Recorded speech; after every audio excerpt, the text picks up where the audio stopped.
Cədd İbn Həsən məscididir. Bədii ədəbiyyatlarda və xüsusi ədəbiyyatlarda ələxüsus Şamil müəllim Fətullayevin kitablarında bura Hacı Məlik məscidi kimi qeyd olunur. Təbii ki, nə zamanlarsa bu məscidin kitabəsi olub.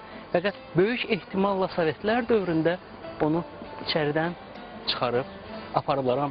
Kitabənin yeri indiyə qədər mövcuddur. İnşa tarixi 1903-cü ildə başlanıb. Fəqət maddi çətinliklərə görə tikinti bir neçə il ləngiyib və 1917-ci ildə məscidin tikintisi başa çatıb. İbadət üçün bir neçə il fəaliyyət göstərdikdən sonra 30-cu illərdə qəribə bir hadisə baş verir.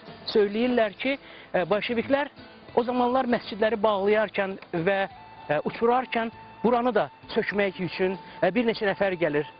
Kənd ağsaqqalları onların qarşısına çıxırlar və söyləyirlər ki, burada çox mərd insanlar var.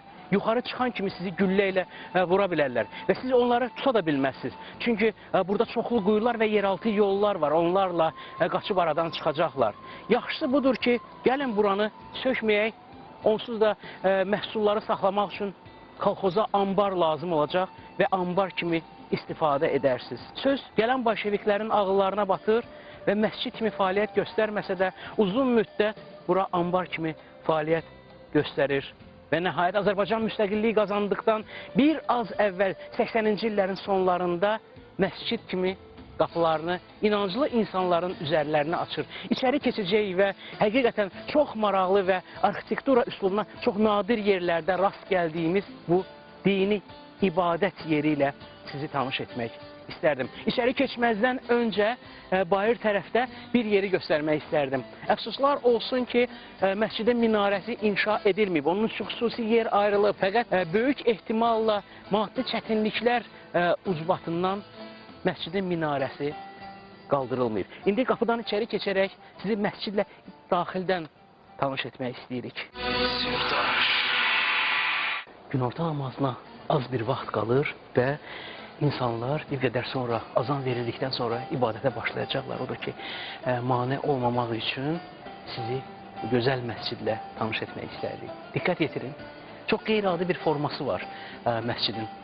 O, 8 bucaqlı ulduz şəklində inşa edilib. Burada məqsəd cənnətin 8 qapısına olan işarədir.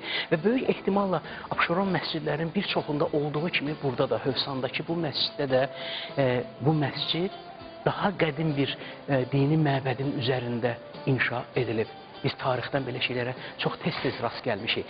Bu məscidi başqa məscidlərdən fərqləndirən onun 8 bucaqlı formada olması və künc hissələrinin xüsusi olaraq ayrılmış müəyyən hissələridir. Kənardan bunlar 4 bucaqlı formasındadır.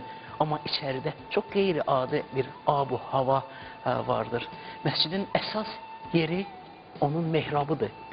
Sadə də olsa, mehrab üzərində, daş üzərində işləmələr diqqətə layiqdir. Diqqət yetirin, necə nəfis bir işlənilib və mehrabın üstü, minarə hissəsi də xüsusi daş işləmə ilə gözəldir.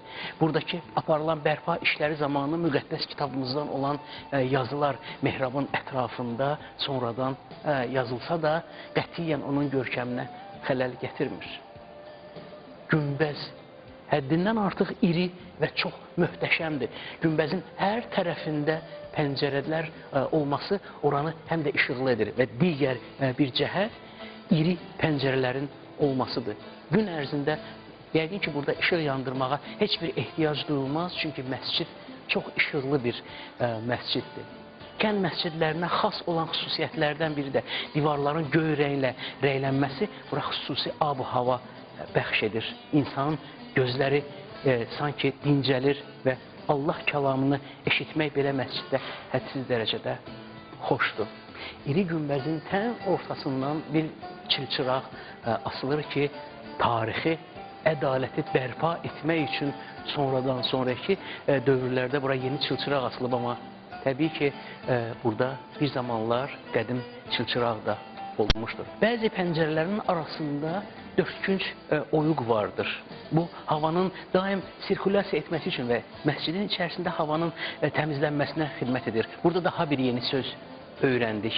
Həmin yerlərə, oyuqlara bu yerlərdə xəfəngi deyərlər. Xanımların ibadət etməsi üçün məscidin aşağı tərəfində ikinci bir hissə, ikinci bir yarus var ki, xanımlar rahatca orada Allaha ibadətlərini və dualarını edərlər. Gəlin biz də bu torpağın, bu yerin insanlarının, vəfat etmiş insanlarının xatirəsini burada yad edək və Allah Teala'dan öz arzularımızı sidq ürəklə həyata keçməsini arzu edək. Amin söyləyək.